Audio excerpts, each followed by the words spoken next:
take it and read everything I've written. This one says, I'm totally restored physically, mentally, emotionally, and otherwise. I come against the spirit of fear, anxiety, and phobias of every kind. Yeah, so name of just the like I rebel haven't actually by you. Man, I feel it. Actually I did. feel the Holy Ghost. Yeah. So I have that, and and I also listen to a lot of positive music. I also listen a lot of sermons and things like that. So, for example, I actually just finished listening to this 20 episode of a series called Crazy Faith by Pastor Mike Todd, and it was amazing. Okay. And I also read books. So I know books. A book that really helped me was the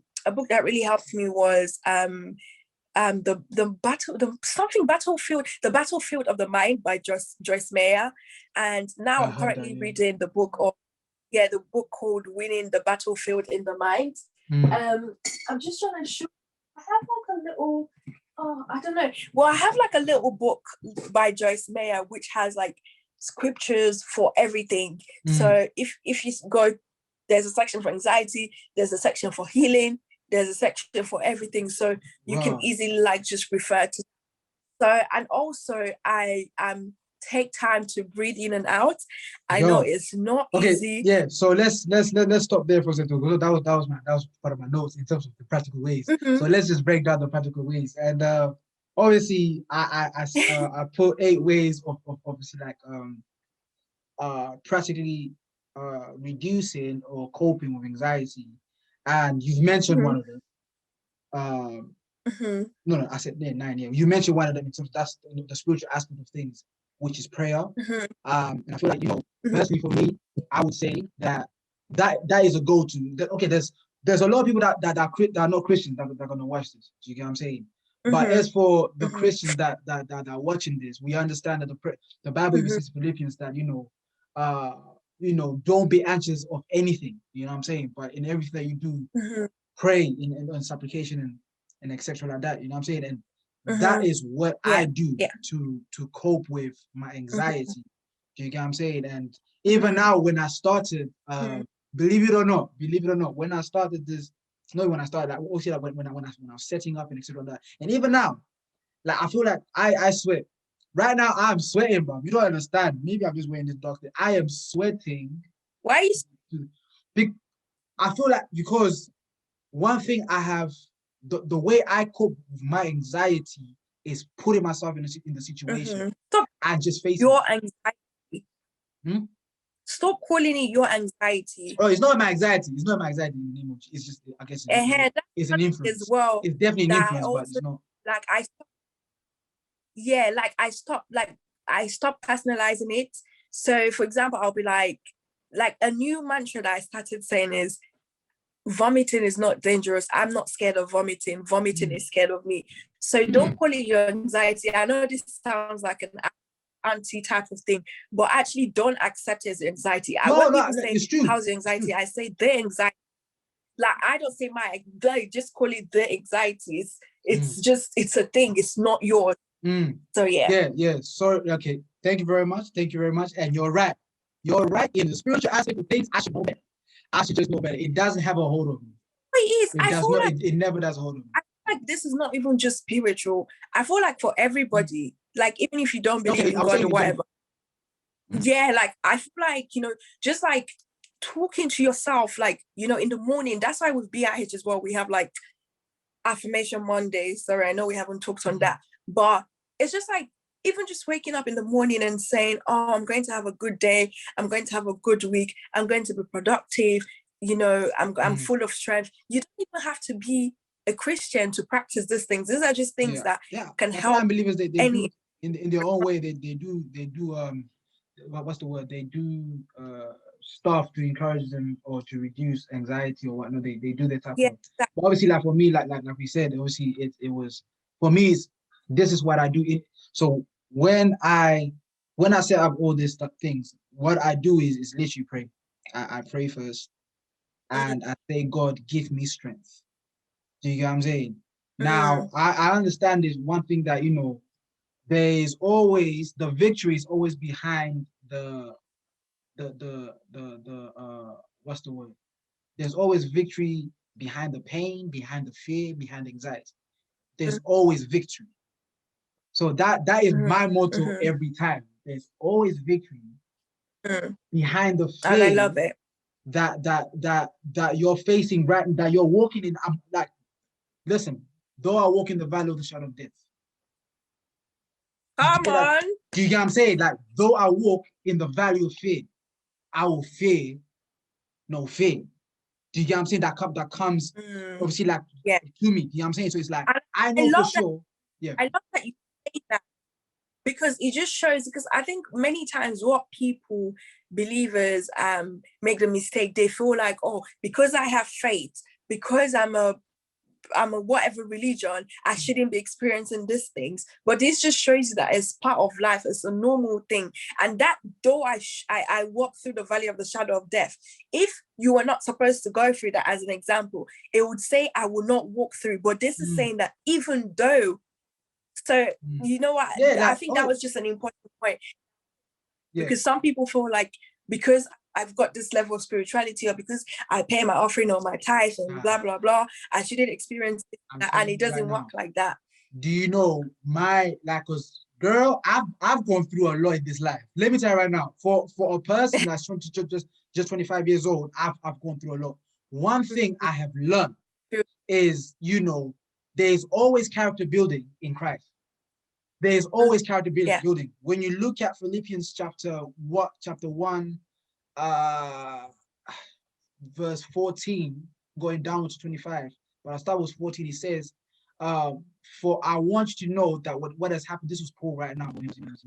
He said, for I want you to know that what has happened to me has actually happened for the furtherance of the gospel, that they may know that my chains are in Christ. The furtherance of the gospel. Let's focus on the furtherance of the gospel. When you go down in 25, I think Philippians chapter 25, or no, 21 to maybe 23, it says, for to live is Christ, and to die is gain. When you really stretch it out and understand the context of it, it means for to live and to suffer and to die is Christ, and all is gain. Now, suffering can come in many forms. Now, your suffering right now is anxiety. Like God can be glorified in your anxiety. God can be glorified. I'm telling you right now. Right now, as I'm walking in this valley of faith, I'm sweating. You don't understand. I'm sweating right now. It's crazy. Like, I am sweating to the brim. You understand? But God is being glorified because of my faith. Because I know, like, behind this is the victory. And what is the victory of it? You know what I'm saying? When I press the end of this, I already have a full video that I can post. You know what I'm saying? So it's like, right, like, when I got the hang of this and I tried it the first time, it became like an antidote for me. Like, I knew that once I finished this podcast, you understand, I can look back at it. I can look at my footage, right? And I can look myself just talk. And I'm like, right, like, I did that. So it's like, that is part of my way of coping with anxiety, and it's so crazy as well that I don't do I don't do the other stuff that you're saying, but I need to though. Like, practically just waking up one day, just waking up every day and just saying, listen, the Lord is my strength, or like, I am like, I am more than a conqueror, or today, like, I'm saying, I'm do you get what I'm trying to say? It's like, you understand? So so obviously, like, I wrote a couple of things here that I thought that obviously, like, that can help somebody that's going through anxiety.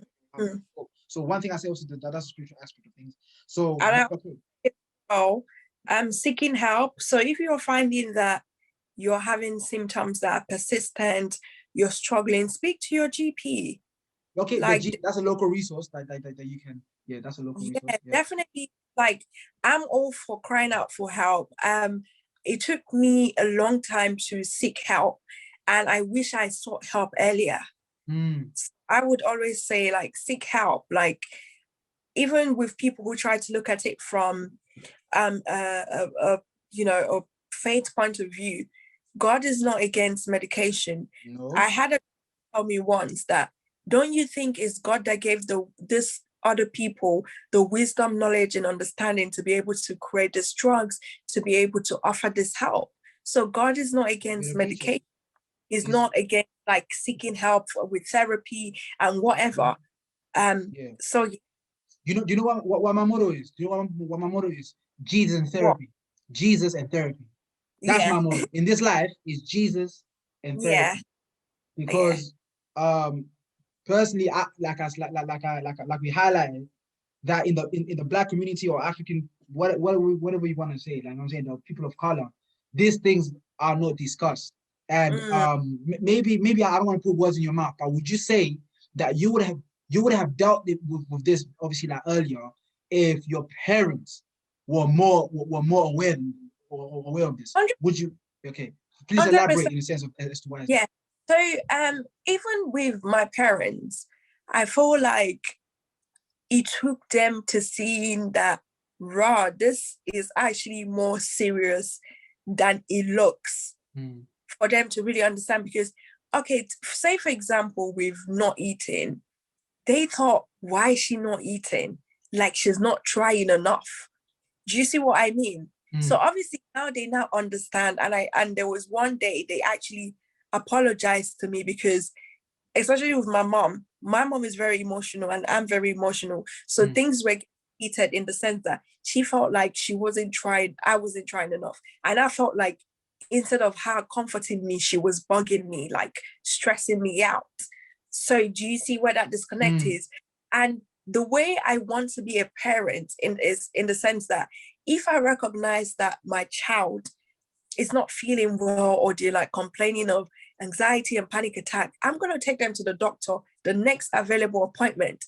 But because with my parents, they didn't know about anxiety, they were not educated on, mental health and looking after your child's mental health and stuff. It was new to them, and they needed to literally gain understanding for them to now be able to care for.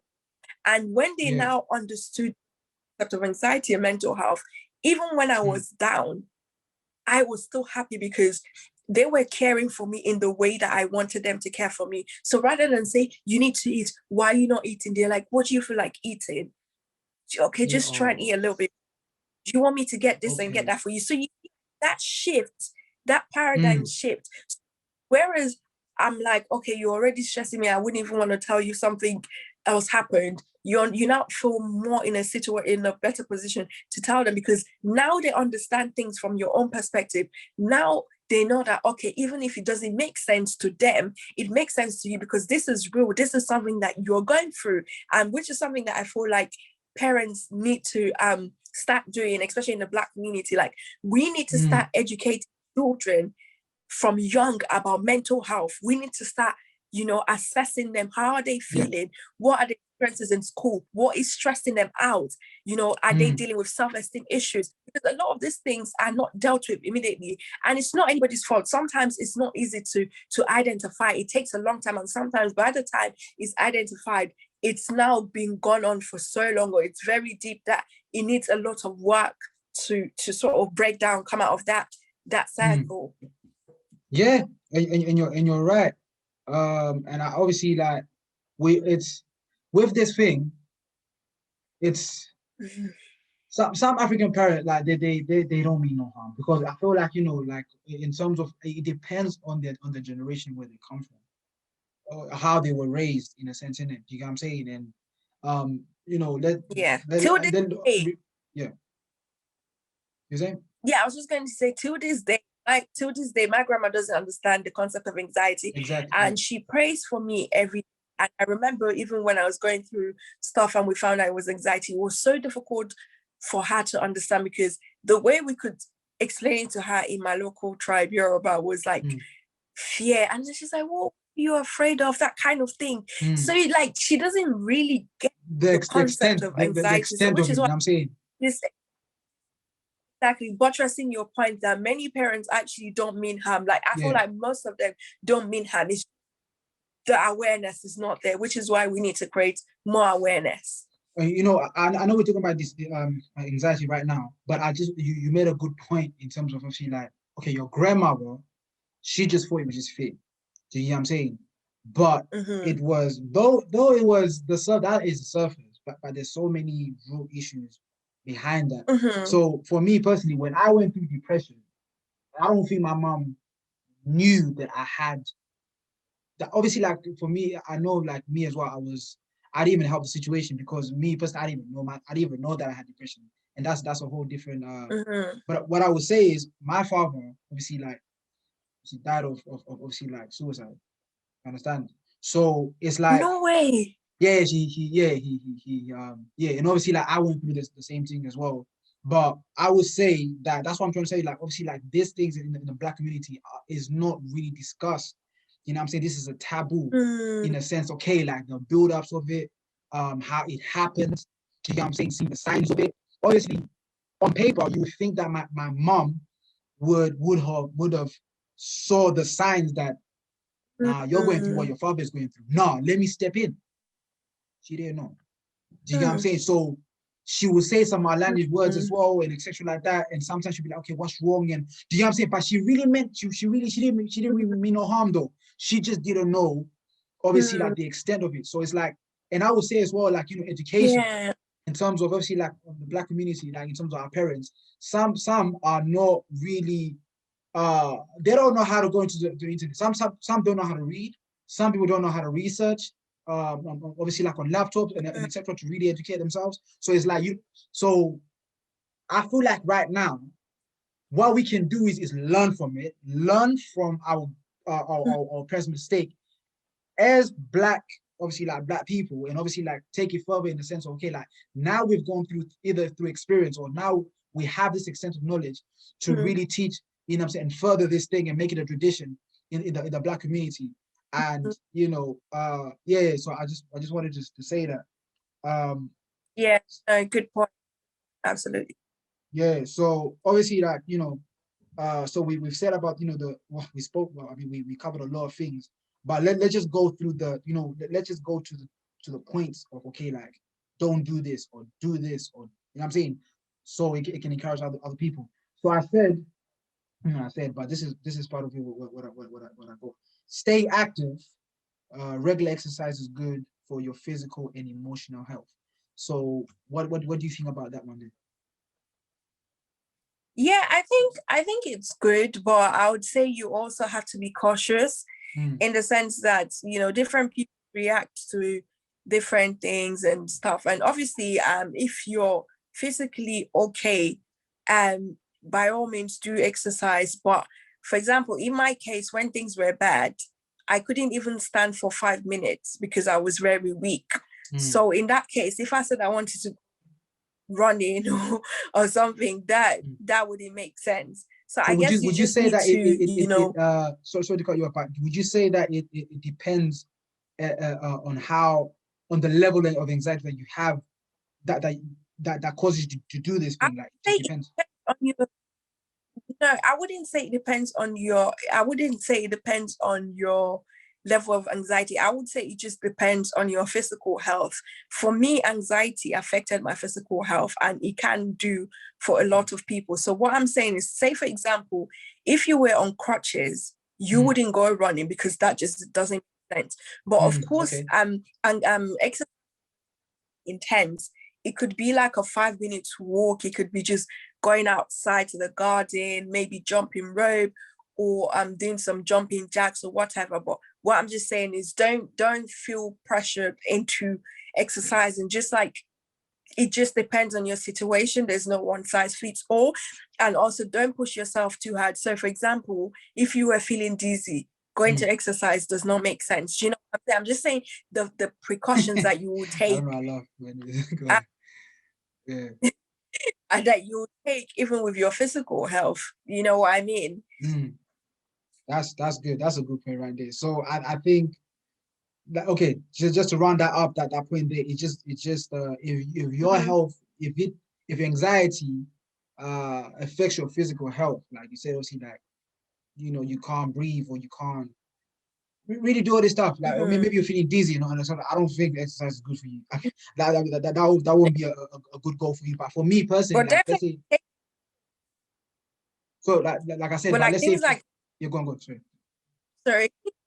Then I was just saying, but like things like taking walks, if you're okay physically in the That'll sense be that good. you don't like exactly, you're not But with dizzy somebody or you don't assisting feel you, like. I'm guessing somebody assisting you as well when you go to your walk, I guess. I mean, it depends if that's what you want, but like don't feel like maybe you don't feel well or you don't feel too good and you think, oh, let's go for a walk. I wouldn't personally advise it, but I might be wrong.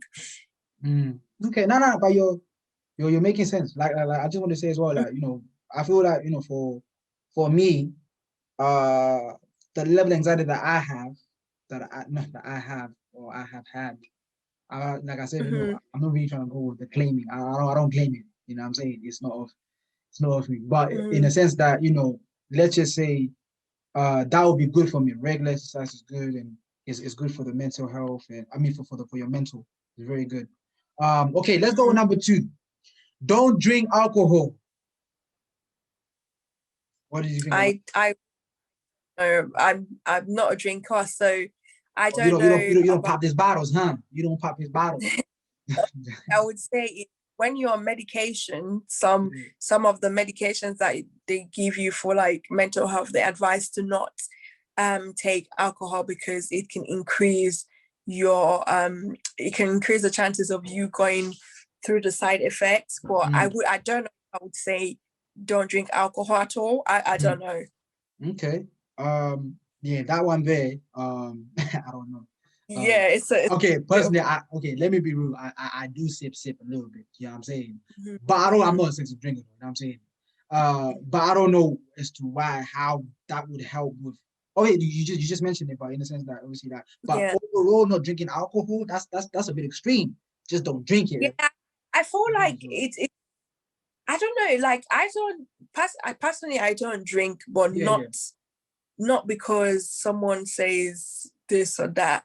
Like I'm just not into it. I have a very sweet tooth, so I don't really like the taste of drink. You love chocolates. You love your milkshakes. So I wouldn't say drinking is wrong or it's not wrong or anything like that. I don't know in the context of So I feel like that one there, you know, medication. I feel like that's just for personal preference. So it goes down to ditch caffeine. That could mean coffee or anything. Ditch caffeine. I feel like that one there, for me personally, they're right about that. You better ditch caffeine because I am a person that drinks a lot of coffee for a young person. I drink too much coffee. This British culture will change your ways, fam. I ain't gonna lie to you still. Because this is a tradition. Literally, the coffee game. For me, what I feel like it increased my anxiety. It increased the anxiety that I was facing. Oh my God. The anxiety. Oh yeah, definitely. Facing. So definitely because you're going caffeine and anxiety are no friends. So friends. Why are they no friends? I don't know, but it's just like, because the thing is, I think also caffeine is supposed to give you energy and keep you alert. I remember I said that anxiety needs energy. So when you're already like anxious and panicking and you're taking caffeine, you're just giving yourself more energy for your body to be very hypersensitive and react and release adrenaline and go into fight or flight mode. Would you say that, you know, I remember you mentioned that you used to drink a lot of Lucozade, or a lot of Lucozade. So would you say that that's a result? I would say that's a result. We understand that your result was obviously like the fear of obviously like. I wouldn't it's a result, but I would say it wasn't helping. It wasn't helping the situation, basically. It wasn't helping the situation. I wasn't eating. I was anxious, and I was just putting caffeine in my body. So that was really doing more harm than. I don't know if I would say it significantly caused increase in anxiety or stuff like that, but it definitely didn't help. That's the whole point. Okay. So do you still drink Lucozade till this day, or you have limit? You don't drink. But that was a very long time ago, because at that time, like, I had a phase just before that time where I was drinking Lucozade in my final year, but I'm not a big Lucozade drinker. I just drank that because I was unwell. And also I don't know about other parts of the world, in other parts of the African world, but in Nigeria it's a common thing to have Lucozade when you're not feeling well. Wow. Why? Okay, I want to ask, why is that? I think because it gives you energy. Just that for the energy purposes. You're not feeling well. Have Lucozade. Hey, I know I do. No, I'm not. That is the medication. Like, I'm saying, like they would give you, like, as a supplement. Like, maybe when they'll give you some Lucozade. Like, it was, I don't know what it is, but it's, yeah. If you ask a typical Nigerian, they will understand what I'm saying. Hey, Nigerians, please, in the comments on the YouTube channel, please, can you tell us why in depth as to why this is a thing to have? Because personally, I don't understand. If somebody from the South, I don't really understand. I don't really understand that. You know what I'm saying? So, but yeah. So okay. So ditch caffeine. So manage your sleep. I feel like that one day is very significant. Manage your sleep. So you getting a good amount of sleep. Mm-hmm. I'm not gonna say how many hours, because I know it's subjective, but just make sure that you're not sleeping too little and you're not sleeping too much, because sleeping too much as well can make you tired and exactly you expect. So I think the best thing to do is to have a healthy sleeping pattern. Okay. So make sure that you're getting enough rest. Don't maybe go to bed at 3 a.m. and maybe you have a 9 a.m. and you're waking up 8:40. Jesus is God. And like you're rushing and like and you're disorganized and whatever. That's not a good start to the day. So make sure you're getting regular sleep and rest. Like, I have a very busy schedule, but I have made it a priority to rest during the weekend. Like, you need to rest. Like, if you don't give your body the rest it needs, it will take it by force. So how is your sleeping pattern then? In a sense? How is yours? At the moment is very good. I go to bed early. So normally if I wasn't doing this live session, I would be ready to get to bed. So I try to sleep early and wake up early. And then when I wake up early, I haven't been consistent, but sometimes I've been like exercising and I want to be more consistent with it. So I exercise, then take a shower, then content create or do something before I start working. So most times, so it depends. Many times I get up between 6 and 7:30, depending on what I need to do, or if I'm just not feeling like doing anything, and then walks 9. But most times, because I'm already up early, I'm maybe like sitting at my desk at like anything between 8 to 8:30. Sometimes I play on my phone, or I reply to messages, content create, post something, just so I'm always relaxed starting my day, because I went to bed early, and if I exercise, I'm feeling more alert and I'm not rushing like, oh my God, I need to log on and attend this meeting, especially, which is very difficult because sometimes because of this pandemic, it's messed up a lot of people's sleeping pattern. I know for a long time it messed up my sleeping pattern and I had to fix it. So yeah. Okay. Okay, next one. Meditate. How is that? So I feel like for us is more. Now, I mean, Christians can meditate. You know what I'm saying? Christians, you can meditate. Anybody can meditate. So, for example, with meditating, I'm just trying to give an example. So maybe what you can do is you can think about a fear or whatever makes you anxious and try to meditate on what exactly is that fear and how exactly it's affecting you. And then think of a positive thing to counter, because I always say with negative thoughts, you can't just force them away. Let them come, counter them with something positive. So if you're countering your negative fear with something positive. Really meditate on what that positive thing means. Really break it down. So for example, if you're saying, I don't know, I'm going to be successful in life or something, I need to stop panicking about the future, as an example. You need to think, okay, I can be successful. You need to think, worrying is not going to get me to success. What do I need to be successful? Maybe I need to read more books. Maybe I need to get a mentor. Just really meditating on things that are really good and true. Yeah.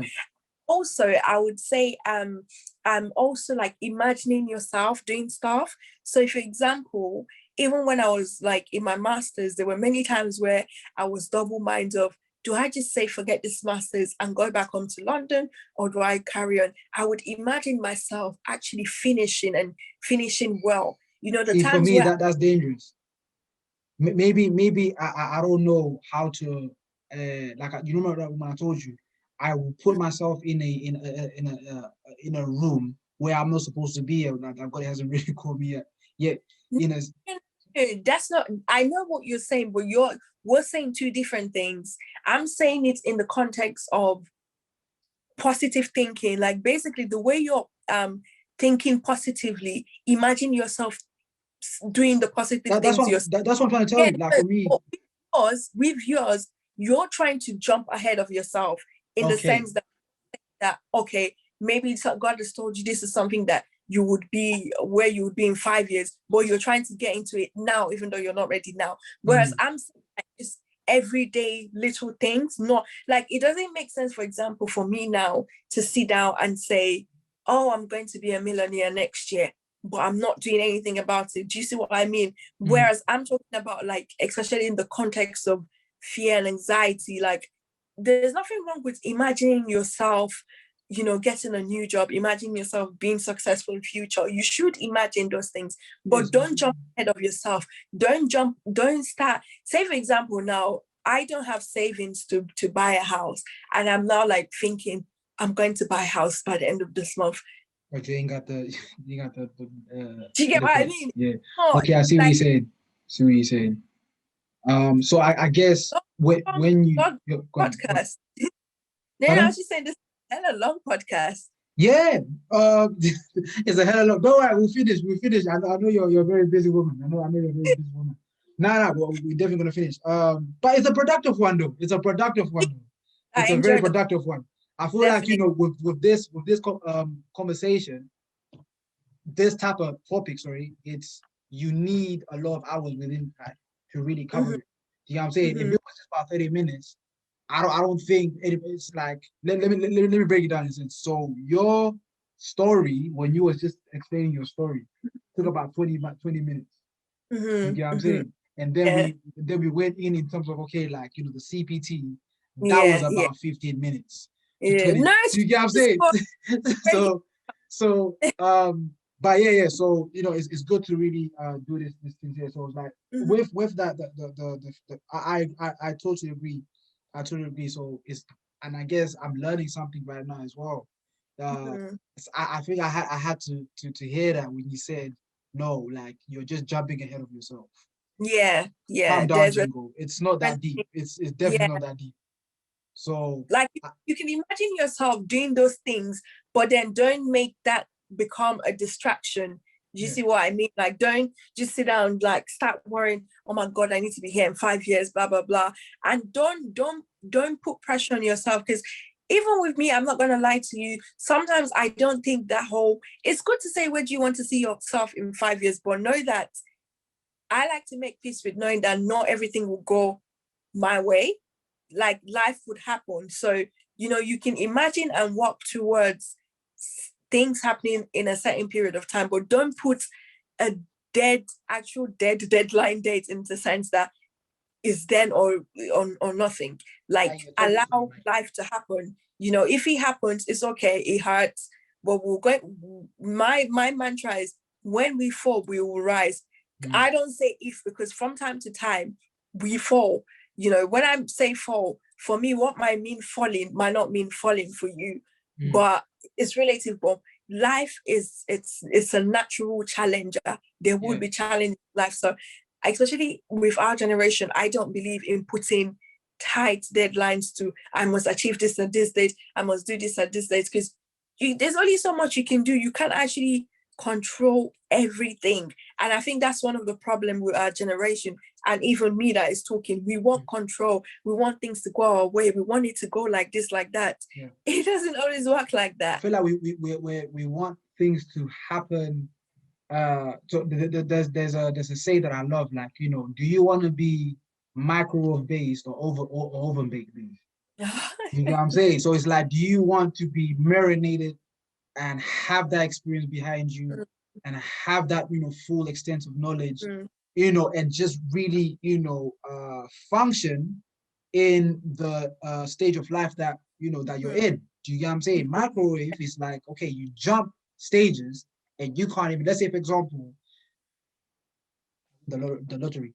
If I win the lottery right now, God knows, I'm going bankrupt. Like, listen, I don't think I am mentally there with having 25 million. I'm not. I'm really not. I'm gonna buy.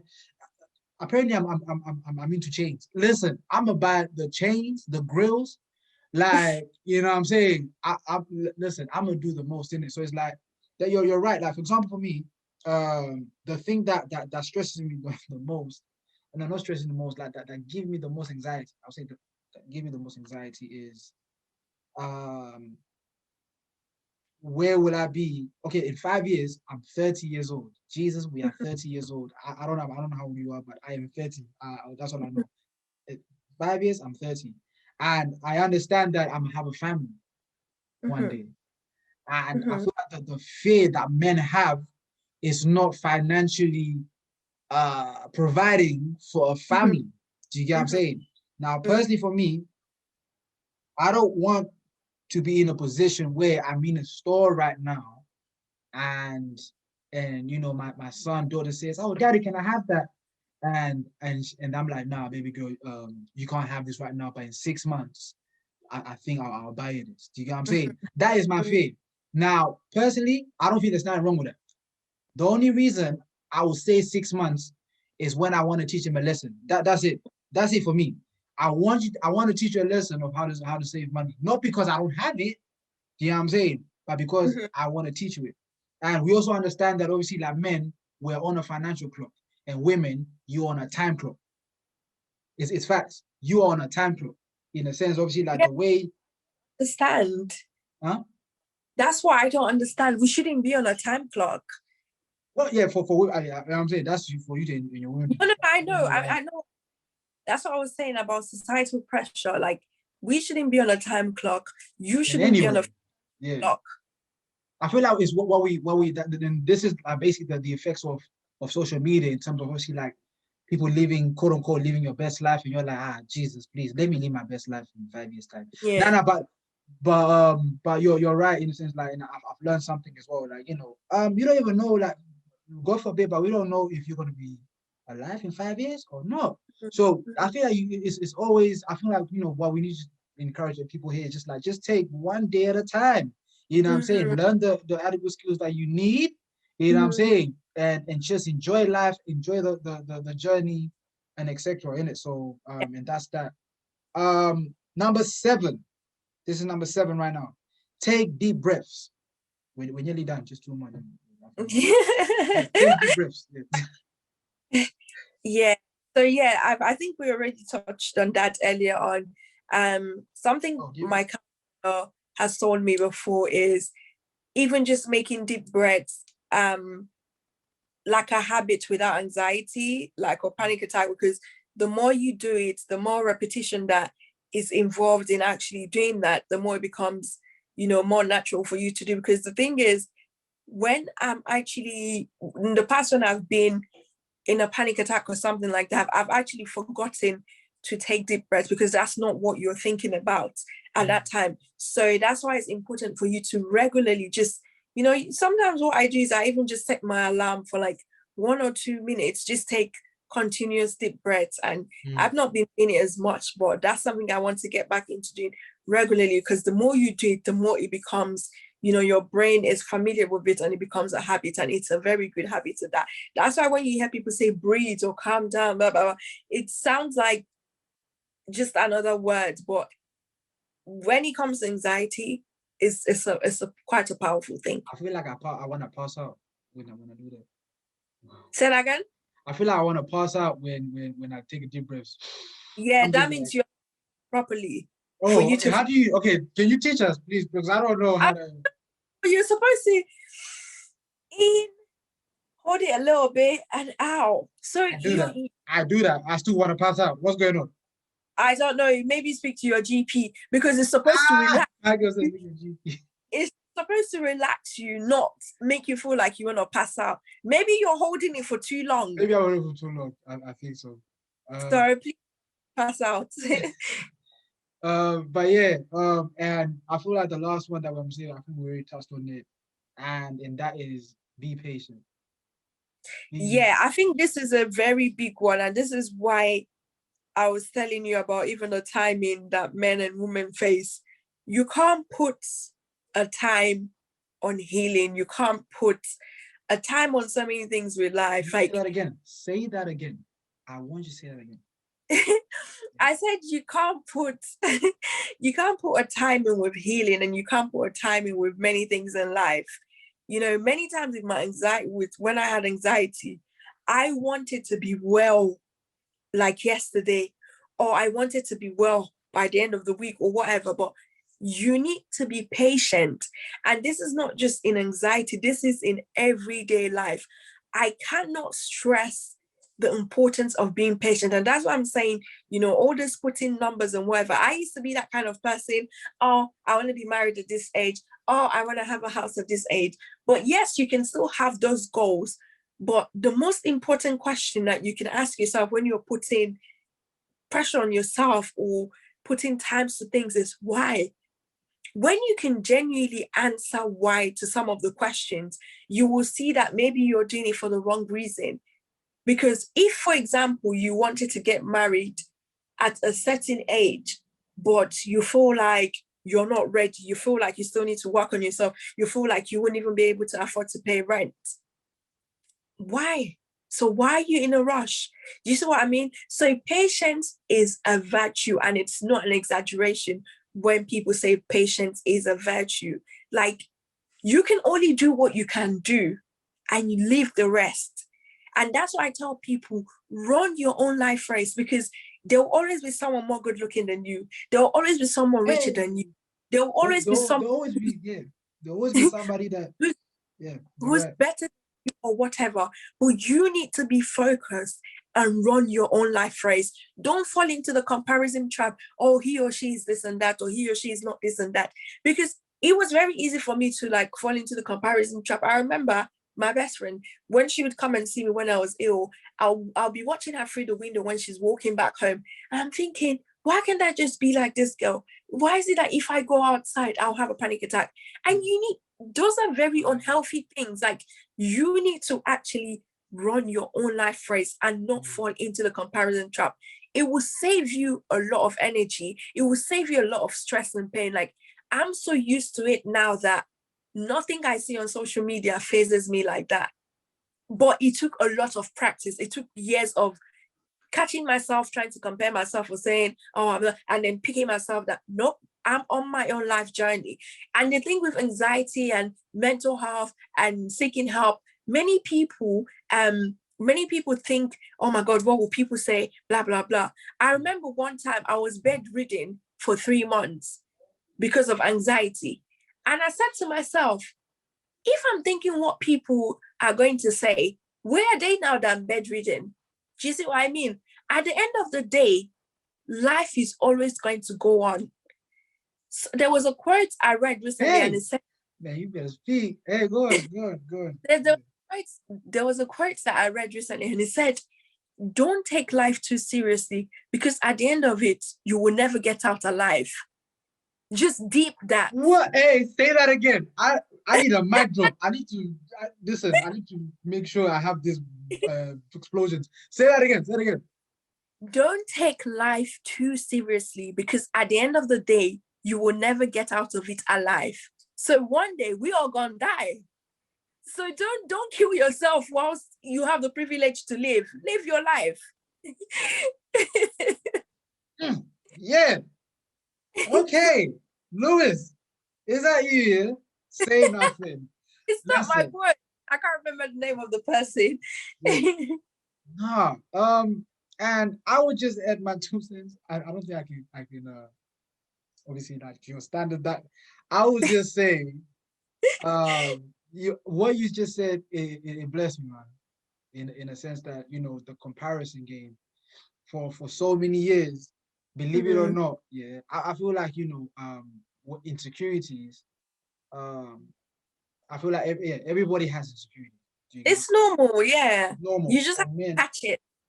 Yeah, for men, it's like it's not like you would think that men, like obviously like the way we are and the way we go on life, you're like, man, you're like a robot, so you don't feel no pain or nothing. Do you get what I'm saying? But like when the lights are off, it's a whole different story. So basically for me, I've always struggled to accept myself the way I look. Now there was one point that I remember. I mean, smoking weed as well didn't have the situation, but I think this is obviously like even past this is like when I would look myself in the mirror, I'll just feel disgusted.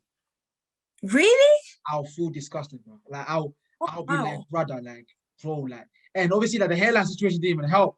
Cause bro, I was losing my hair faster than Usain Bolt's 100-meter sprint record. Like it's crazy. But hear me out. It's just one of them ones. Like when I look at myself in the mirror, I really hated. I hate myself, man. I really hate myself. Like I hate myself. I'm still learning how to love myself, bro. Like, but even for me right now, like literally, like this is my first time without a hat, without nothing on camera. Oh, really? And this is my first time.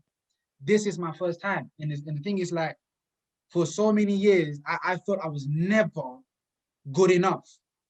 Wow. Never good enough. You know what I'm saying? Like, and I always used to say that, whose daughter's gonna love me?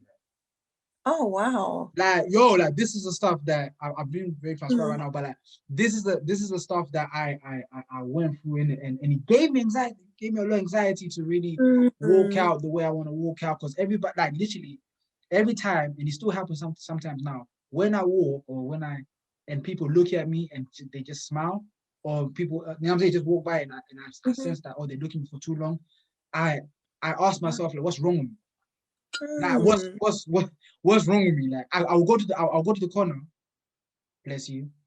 Yeah, I'll go to the corner and just wonder like, like what's wrong with me? And you're right about one thing. You just gotta run your race and just embrace yourself, man. Like because obviously like we're all gonna die one day, and I feel like yeah. You should definitely talk to a therapist though. Yeah, I'm going. We just said that. Yeah, you better talk to therapy the way you just gonna. No, but yeah, I am planning to talk to a therapist. I think this month I'm trying to just hook up a therapist. Like this is what I want to just go through. But the reason I added this thing is because of what you just said. It really resonated with me in a sense. To just run your race. The comparison game. In a sense, it's just it's deadly. It will kill you, fam. Like it would slowly. That's a slow killer right there. Do you get what I'm saying? And yeah, I guess I'm still learning. Yeah, how to just yeah. And hey, listen, Loise. We've spoken this in depth, and I thank you for your input. And I feel like a lot of people will get blessed. You know what I'm saying? Just hearing this podcast, man. Just hearing this podcast, you dropped a lot of gems. You know what I'm saying? And I just want to say personally as well, I thank God that you've overcome your anxiety. You've literally overcome your anxiety. You know what I'm saying? And look at you now, bro. Like, I mean, maybe like uni years, if we had sorry, like you said, you've lost 30 kg, right? You lost 30 kg. That was then. I've gained my weight back before no. Okay. Yeah, you said that back then? Oh, I took a picture because I'm using my phone out. Yeah. If you saw me, like people who have seen the picture literally cried because I was like in it. Yeah. And that is a testimony in itself. And this is obviously the end of the show right now. And this is where we, this is basically the conclusion and all them things there. So can you please tell the people where they can find you? No, actually let's talk about what do you do? Like what's your, like, your freelance thing that you do? So do you mean like for work or for work? Like what do you do? Obviously, like what does Loise do? What does Loise do basically? Like what's your business? What's your So I'm an IT project manager. Mm-hmm. And on the side, I run the Bring It Home Foundation, which is a mental health foundation to create more awareness, especially in the Black community. I also host a podcast, which is a subsidiary of the BIH Foundation, called Victoriology by BIH, which is basically a mental health podcast that talks all things mental health, personal well-being and development. And yeah, you can find me on Instagram at BIH Foundation for my foundation page, or for my personal one at Loise Tolu, which is LOISTOLU. So yes, that's it pretty much. And that's it. And as for the Best Kept Secret podcast, you can find us on Instagram at Best Kept Secret _pod, on Twitter, best_pod, on Facebook. I know a lot of people of our generation, they're not really on Facebook like that, but I got a Facebook page. It's called the Best Kept Secret podcast.